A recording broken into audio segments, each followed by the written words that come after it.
estar aquí. Convocábamos vos para presentar el programa y falar, bueno, del seminario que vamos a organizar este viernes y sábado aquí en el edificio histórico de la Universidad de Uvieu. Y es la tercera edición del seminario que bueno, no se celebró en los últimos años por cuenta de la pandemia para evitar aglomeraciones. La última edición fue en 2019 y pensemos que ahora pues era el momento, ya que está normalizada la situación, pensemos que era el momento pues de volver a xuntarnos para falar al rollo del futuro del asturiano.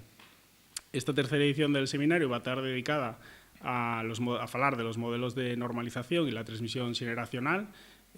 Vamos a tener pues, un montón de ponentes a lo largo de estos días porque entendemos que ya es el momento de entamar a falar de qué oficialidad queremos en Asturias.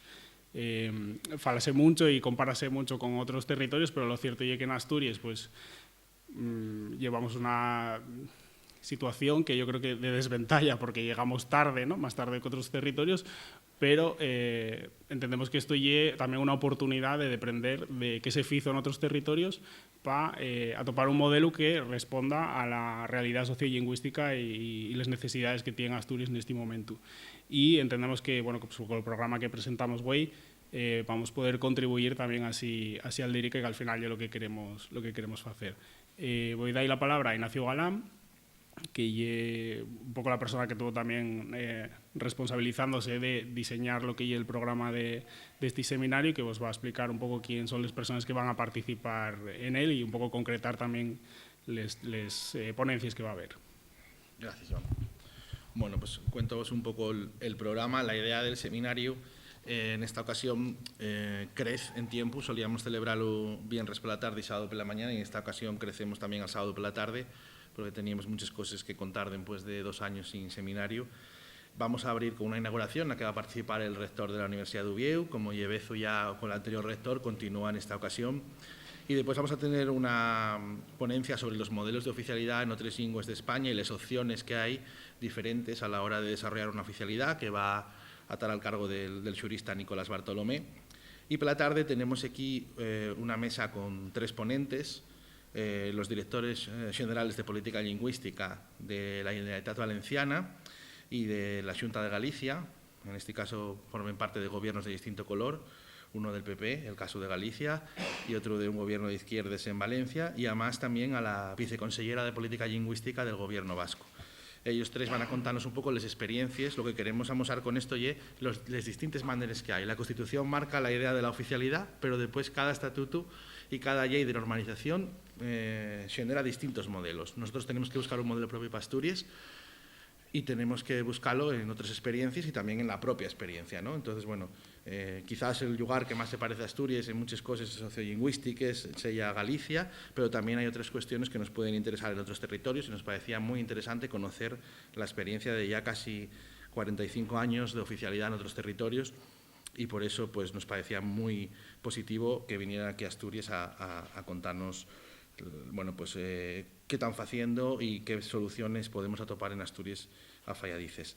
Después, el sábado por la mañana, vamos a tener a David Guardado, investigador, que vamos a hacer una pequeña parada para hablar de historia y explicar por qué el asturiano llegó a la situación en la que está, sobre todo contándonos lo que ocurrió en el siglo XIX y cómo cambió el discurso sobre el asturiano, ¿no? En un momento en el que hasta ese momento el asturiano estaba al empar del resto de las lingües, y después a partir de ahí, ¿qué ocurre? David Guardado prepara ahora mismo una publicación sobre esta cuestión y parecíanos interesante. También, poniendo el huello en Asturias, Fernando Padilla, pedagogo y es director general de Planificación Lingüística de Asturias, en la anterior legislatura, va a hablarnos de los 40 años del asturiano en la escuela, los logros, los retos y las asignaturas pendientes. Después, a lo largo de la mañana también, vamos a ir a estrenar, como también llevé en este seminario, siempre intentamos preparar un documental, en esta ocasión sobre la transmisión generacional, de Güeles a Nietes, el reto de la transmisión generacional del asturiano. Y después tendremos una mesa de diálogo con la periodista Pilar Rubiera y el presidente de la Academia de la Lengua Asturiana, José Antón González Riaño, que van a intentar un poco desfacer algunos mitos sobre la cuestión de la oficialidad. A la 1 tendremos uno de los actos principales de este seminario, una mesa redonda con los representantes de los partidos políticos que lleven la oficialidad en el programa. Con ellos vamos a conocer los 2 programas y los modelos de oficialidad y normalización que proponen.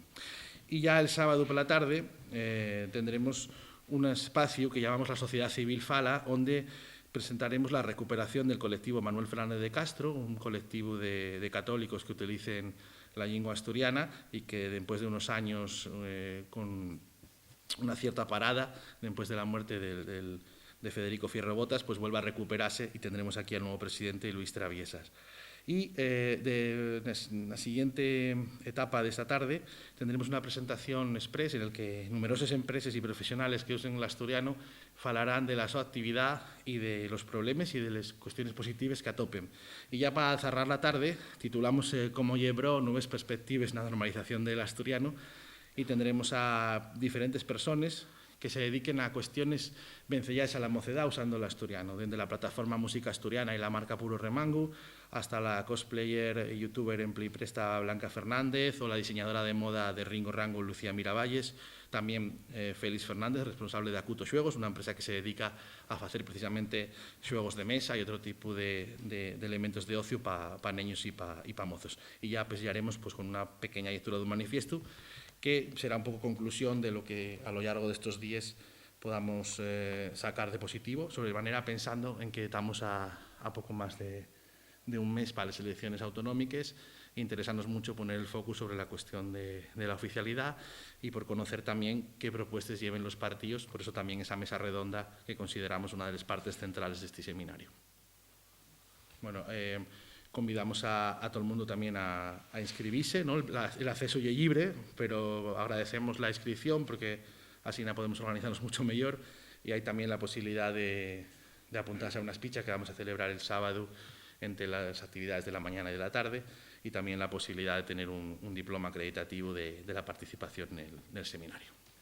Hablando de las elecciones y porque ya tenéis el tema de los partidos políticos este sábado, dado el fracaso que hubo en esta legislatura, aunque hubo intentos de esa oficialidad, pero acabó en nada, ¿qué expectativas tenéis de cara a la próxima legislatura? Sí. Bueno, nosotros somos positivos siempre entre todas las situaciones. Entonces, bueno, sí, evidentemente, pues en esta legislatura no fue posible alcanzar un acuerdo entre los partidos políticos para reformar el estatuto. Nosotros, la mentalidad que tenemos es que va a haber mayoría suficiente para hacer esa reforma del estatuto y sacar adelante la oficialidad y por eso nuestra aportación entamar a falar de cuál va a ser el modelo de oficialidad que queremos para Asturias. Entonces, en ese sentido, somos optimistas y pensamos que, bueno, pues que va a poder ser. Por eso también convidamos a los partidos políticos para que entamen a concretarnos cuál hay esa visión que tienen ellos de un Asturias con oficialidad.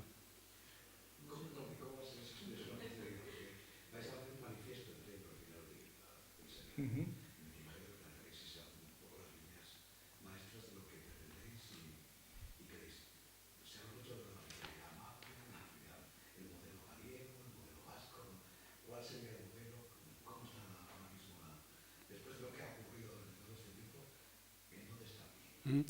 Bueno, nosotros entendemos que la oficialidad, vamos, que eso no entendemos otra oficialidad que no sea amable, ¿no? No entendemos de otra manera. Evidentemente, la realidad asturiana pues y distinta de la de otros territorios. Entendemos que lo que más asemeja a Asturias como tal y Galicia y en la situación de Galicia, pero yo creo que tenemos que caminar en ese sentido de seguir avanzando en ese modelo de pues, voluntariedad que es lo que hay en Asturias y sobre todo garantizar los derechos de las personas que quieran usar el asturiano, que es una cosa que ahora no se está cumpliendo, falase mucho de la ley de uso, pero que no es suficiente, ¿no? Porque estamos viendo constantemente todos los años, nosotros recibimos queixes de padres, de familias, que no pueden escolarizar a sus hijos en asturiano porque no se ellos manda profesor, porque en los centros se ellos presiona para que no agarren la asignatura de asturiano porque así no tienen que andar cuadrando horarios y bueno, nosotros siempre lo hacemos público, siempre que también las personas implicadas nos autoricen, ¿no? Y nos dan la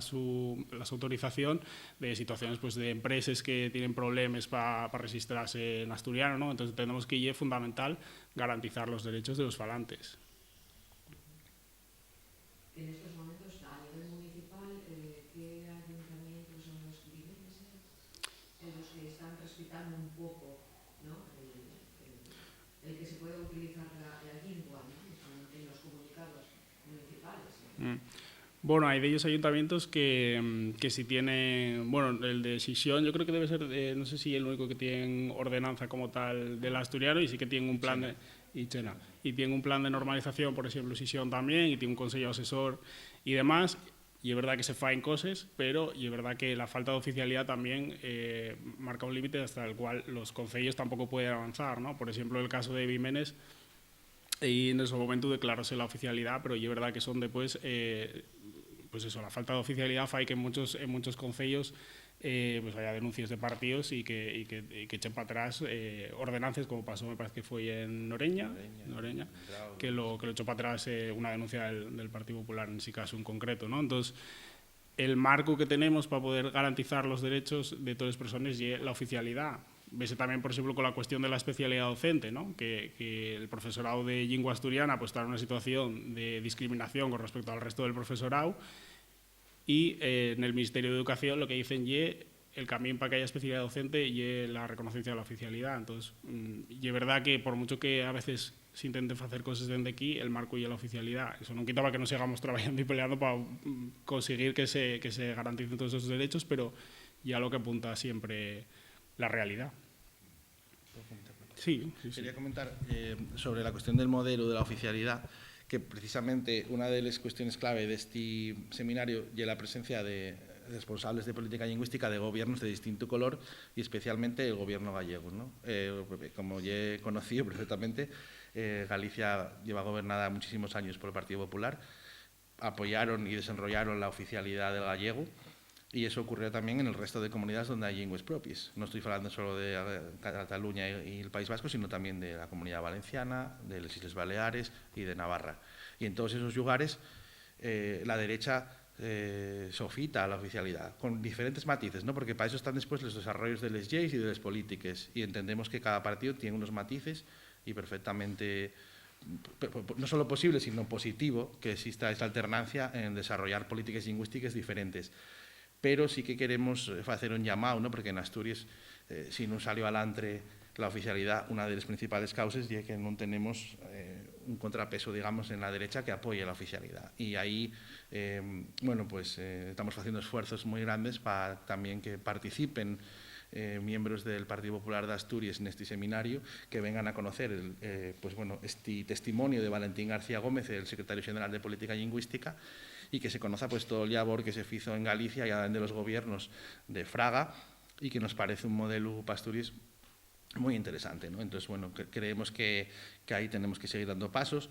Nosotros apostamos porque se apruebe la oficialidad como mínimo con los 27 diputados necesarios, pero gustaríamos mucho más que hubiera un consenso más amplio y que esa oficialidad naciera con una mayoría mucho mayor en el Parlamento, ¿no?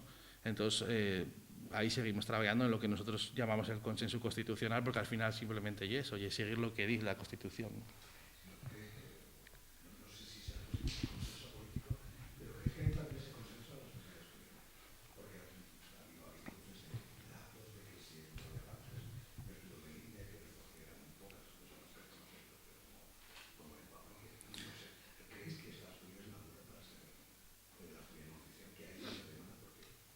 Sí, yo creo que sí, vamos, el estudio sociolingüístico, por ejemplo, que ya ahora la Academia de la Lengua, siempre lo deja claro, hubo alguna encuesta más también por ahí que siempre lo manifiesta claro, y nosotros y la percepción que tenemos también, pues por ejemplo, siempre ponemos de ejemplo la Feria de Muestres, que nosotros tenemos un stand en la Feria de Muestres, y por la Feria de Muestres pasa toda Asturias, vamos, prácticamente, y nosotros siempre se nos acerca gente a hablar y siempre con una reacción positiva.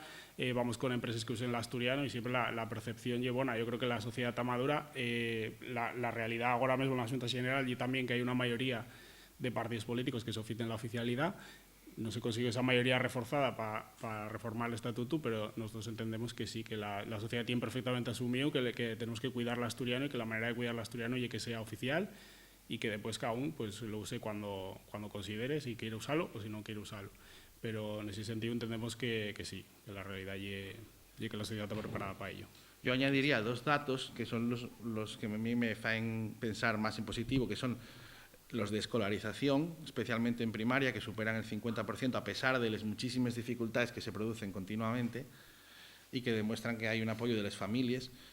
Y después el de las últimas elecciones autonómicas, donde el tema de la oficialidad fue uno de los temas centrales, por no decir el principal, del que se debatió en la propia campaña, y realmente los partidos que llevaban la oficialidad del programa no solo salieron bien parados, sino que salieron reforzados. Por lo tanto, en ese sentido, quiero decir, la FSA, después de muchísimos años sin apoyar la oficialidad, apoyándola, creció en diputados. Y creo que eso demuestra que hay desde yo, una parte de la población pasa desapercibido el tema para ellos, seguro. Pero creemos que el porcentaje de contrarios es muy, muy pequeño y que la mayor parte de la sociedad, según dicen las encuestas y según vemos con estos datos muy palpables, apoyen la oficialidad, o al menos no os molestaría, porque al final la oficialidad lo que va a garantizar son derechos, y el que no quiera usar el asturiano no va a tener que usar el asturiano. Muchas gracias. Gracias. A vosotros.